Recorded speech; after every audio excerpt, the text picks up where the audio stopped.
Campaigners fighting to save a bridge in Moray say time is of the essence if the popular crossing is to stay open.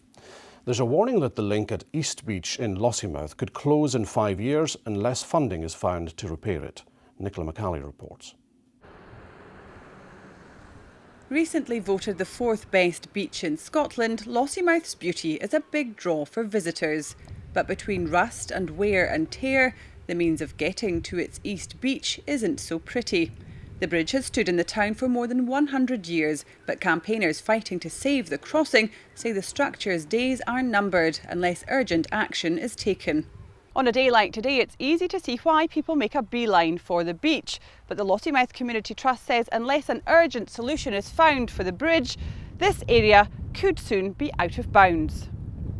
Last year we were given a life on the bridge of between 2 and 5 years, so it's now between 1 and 4 years. So arguably next year it could be in a situation where somebody will come along and close it.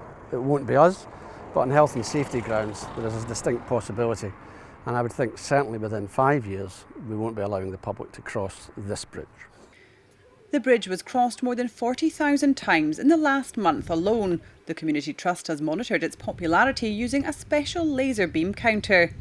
In summertime it's just heaving, there's no other way to get over here, so I think something really needs to be done to kind of, save it. There's no other way that you can cross the bridge, cross the water, so without the bridge you're missing out on a great beach. The Community Development Trust has a crowdfunding campaign underway and has launched a consultation to ask what the preferred options might be.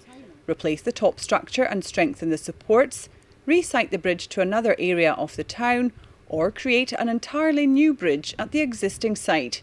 All would cost upwards of £500,000. If it's gone, then I think the shops will lose out, the restaurants will lose out, the whole town will lose out, because let's face it, it's a beautiful beach, and if you can't come down here to get onto the beach, there is little point in visiting a beach you can't get onto.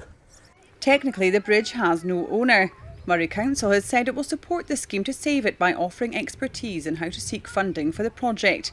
The Community Trust says with time running out, it's vital a solution is found to save the bridge before Lossiemouth is left high and dry. Nicola McCally, STV News.